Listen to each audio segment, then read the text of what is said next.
ஆர்த்தி செல்வகுமார் அவங்க வந்து ஸ்கூலில் 6வது படிக்கக்குள்ள ஆசிரியர் வந்து எல்லாரும் என்ன ஆக போறீங்கன்னு சொல்லிட்டு கேட்டிருக்காங்க. எல்லாரும் நான் டாக்டர் ஆக போறேன், இன்ஜினியர் ஆக போறேன், ஐஏஎஸ் கலெக்டர் ஆக போறேன், போலீஸ் ஆக போறேன் அப்படின்னு சொல்லிட்டு சொல்லக்குள்ள ஆர்த்தி செல்வகுமார் அவங்க மட்டும் நான் ஒரு பிஸ்னஸ் உமன் ஆக போறேன் அப்படின்னு சொல்லிட்டு சொல்லியிருக்காங்க. அதை கேட்ட அந்த கிளாஸ் ஃபுல்லாகவே எல்லா மாணவர்களும் சிரிக்க ஆரம்பிச்சிட்டாங்க, ஆசிரியரும் சிரிக்க ஆரம்பிச்சிட்டாரு. அதுக்கு என்ன காரணம் அப்படின்னு பார்த்தீங்கன்னா, ஆர்த்தி செல்வகுமார் அவங்க ஆரம்பத்துல இருந்தே படிக்கிறதுல அந்த அளவுக்கு ஒன்றும் இல்லை, மக்குங்கிற அந்த கேட்டகரியில் அந்த ஸ்டூடெண்ட் தான் வந்து பார்த்தீங்கன்னா ஃபஸ்ட்டு. அதனால் வந்து பார்த்தீங்கன்னா ஆசிரியர் என்ன சொன்னார்னா, படிக்கிறதே உனக்கு சுத்தமாக வராது, படிக்காத ஸ்டூடெண்ட்லேயே நீ தான் ஃபஸ்ட்டு ஸ்டூடெண்ட்டு, நீ எங்கே பிஸ்னஸ் உமன் ஆக போகிற அப்படின்னு சொல்லியிருக்காங்க. அடுத்தது வந்து பார்த்தீங்கன்னா அவங்க ஜஸ்ட்டு பாஸ் பண்ணி 10th பாஸ் பண்ணியிருக்காங்க, ஜஸ்ட்டு பாஸ் பண்ணி 12th பாஸ் பண்ணியிருக்காங்க. இந்த படிக்கிற விதத்தெல்லாம் பார்த்து அவங்க அம்மா அப்பா இவங்க வந்து கண்டிப்பாக வந்து ஒரு வேலைக்கு போய் ஒரு சம்பளத்துக்கெல்லாம் போவாங்களா அப்படிங்கிற மாதிரி ஒரு எண்ணம் அவங்களுக்கு வந்திருக்கு. ஒரு டிகிரி ஜாயின் பண்ணி விட்டுருக்காங்க. டிகிரி ஜாயின் பண்ணதுக்கு அப்புறமே ஆர்த்தி செல்வகுமார் அவங்களுக்கு கல்யாணம் பண்ணி வச்சுட்டாங்க. இப்போ கல்யாணம் பண்ணதுக்கப்புறம் அவங்க வந்து 4 வருஷம் கழித்து தான் வந்து அவங்களுக்கு குழந்தை பிறந்திருக்கு. அடுத்தது ஒரு குழந்தை பிறந்திருக்கு, அந்த குழந்தை வந்து இறந்து போயிடுச்சு. அதுக்கடுத்தது வந்து குழந்தை பிறந்திருக்கு, அது வந்து ட்வின்ஸாக இருந்திருக்கு. அந்த 2 குழந்தையும் ஏதோ ஒரு நோயினால் வந்து பிறக்கக்குள்ளேயே வந்து பார்த்திங்கன்னா அந்த நோயோடு இருந்திருக்கு. அது பிறந்ததுக்கப்புறம் வந்து அந்த குழந்தை இறந்துருச்சு. தொடர்ந்து ஒரு 3 குழந்தை இறந்த உடனே அவங்களுக்கு ரொம்ப வந்து மன அழுத்தம் அதிகமாக ஏற்படுது. ஏன் வந்து இந்த மாதிரி நடக்குது, இந்த மாதிரியான கஷ்டத்தை அவங்க வந்து சின்ன வயசில் சந்தித்ததே கிடையாது. ஏன்னா சின்ன வயசுலேருந்தே அவங்க ரொம்ப செல்வாக்காக வளர்ந்தாங்க. கஷ்டம்னா என்னன்னே அவங்களுக்கு தெரியாது. இதெல்லாம் பார்க்கக்குள்ள அவங்க ரொம்ப மன அழுத்தத்தில் ஈடுபடுறாங்க. அதே சமயத்தில் வந்து பார்த்திங்கன்னா குழந்தைய கவனிக்க முடியாத அளவுக்கு ஒரு மன அழுத்தம் ஏற்படுது. மற்றவங்களும் என்ன கேட்குறாங்கன்னா, ஏன் குழந்தைய வந்து உன்னால் வந்து கரெக்டாக பார்த்துக்க முடியலையா, டாக்டர்கிட்ட போக முடியலையா, இல்லை ஏன் வந்து நீ வந்து கரெக்டாக வந்து குழந்தைய இதை மாதிரி பராமரித்து அந்த குழந்தைய வந்து நல்லபடியாக வந்து உன்னால் எடுக்க முடியல அப்படிங்கிற மாதிரியான தொடர் மன அழுத்தத்தில் வந்து அவங்க ஈடுபடக்குள்ள அவங்க சூசைடு அந்த மாதிரியான விஷயங்களுக்கு போயிட்டதா சொல்கிறாங்க. அதுக்கப்புறம் அவங்க யோசித்து பார்க்குறாங்க, நம்ம சின்ன வயசுலேருந்து போல்டாக தானே இருந்தோம், ஏன் இன்றைக்கி வந்து இந்த மாதிரியான ஒரு நிலைமைக்கு நம்ம வந்தோம்.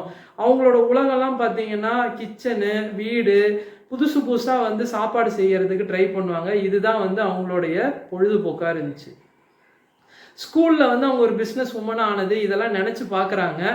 அதுக்கப்புறம் என்ன முடிவு பண்ணுறாங்க அப்படின்னா, புதுசு புதுசாக உணவு செஞ்சு நம்ம ட்ரை பண்ணுவோம்ல, அதையே ஒரு பிஸ்னஸாக உருவாக்கினா என்ன அப்படிங்கிற மாதிரி ஒரு முயற்சி பண்ணுறாங்க. கண்டென்ட் எழுதுறதுக்கு அவங்களுக்கு தெரியாது. அதனால் அவங்க ஃப்ரெண்டுக்கிட்ட கண்டென்ட் எழுதுறதுக்கு உதவி கேட்குறாங்க. முதல்ல என்ன பண்ணுறாங்க அப்படின்னா, மில்லட்டை வச்சு ஒரு ஹெல்த் மிக்ஸ் வந்து ஒன்று ரெடி பண்ணலாம் அப்படின்னு சொல்லிட்டு அந்த கண்டென்ட்டை ரெடி பண்ணி நிறைய குரூப்பில் வந்து போஸ்ட் போடுறாங்க. அதை பார்த்த எல்லா உமனும் என்ன பண்ணுறாங்க அப்படின்னு பார்த்தீங்கன்னா, எல்லாரும் சப்போர்ட் பண்ணுறாங்க. ஒரு சில பேர் ஆர்டரும் கொடுக்குறாங்க. அவங்கக்கிட்ட பணம் கிடையாது, பணம் இல்லைனாலும் கஸ்டமர்கிட்டருந்து வந்த பணத்தை வச்சு அவங்க வந்து ரா மெட்டீரியல் வாங்குறாங்க.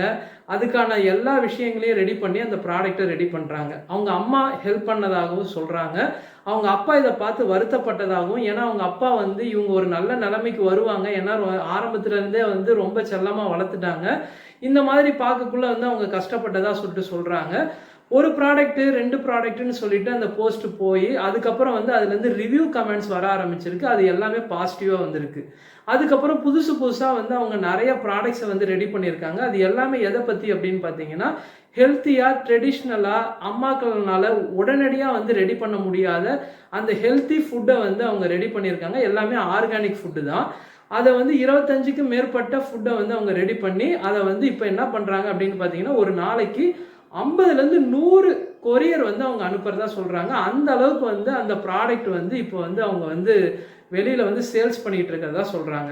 சில நேரத்தில் இந்த ப்ராடக்ட் வந்து அந்த டேஸ்ட் அவங்க கொடுக்கக்கூடிய டேஸ்ட் வராது, அதனால் ரெடி பண்ணக்குள்ளேயே வந்து அது வேஸ்ட்டாக போயிடும்.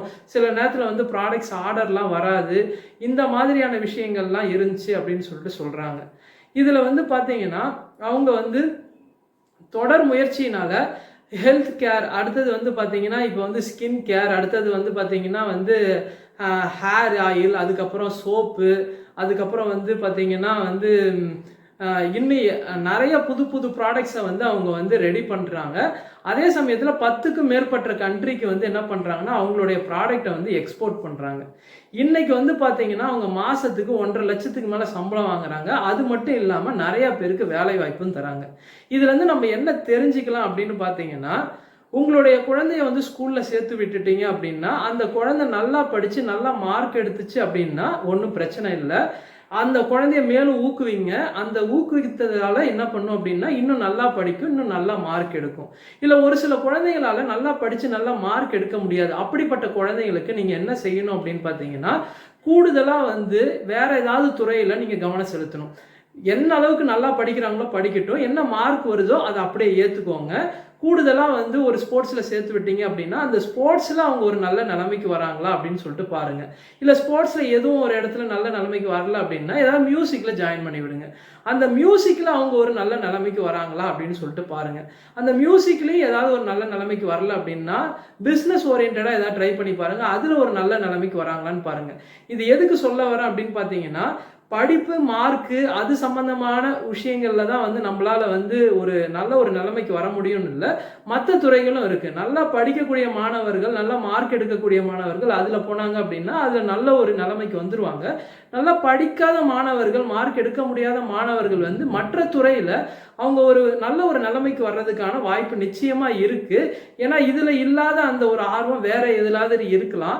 அதுல வந்து கவனம் செலுத்தக்குள்ள உங்களுடைய குழந்தையும் வந்து பாத்தீங்கன்னா, ஆர்த்தி செல்வகுமார் அவர்கள் போல அவங்க வந்து படிப்புல மக்குனாலும், அவங்க வந்து இன்னைக்கு பிசினஸ்ல ஒரு பல லட்சம் சம்பாதிக்கிறாங்க. மாசம் வந்து 1,50,000க்கு மேல சம்பாதிக்கிறாங்க. அது மட்டும் இல்லாத பல நாடுகளுக்கு ஏற்றுமதி பண்றாங்க.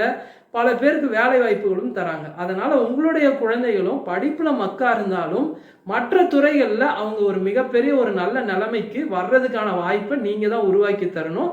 அப்படி உருவாக்கினா மட்டும்தான் படிப்புக்கான அந்த மார்க்கை தாண்டி மற்ற செயல்கள்லையும் உங்க குழந்தைகள் ஈடுபடுவாங்க. அப்படிப்பட்ட ஒரு வெற்றியை தான் நீங்களும் விரும்புவீங்க. இதை தான் இந்த பதிவில் பதிவு பண்ணணும்னு நினைச்சேன். அடுத்த ஒரு பதிவில் சந்திக்கலாம். நன்றி.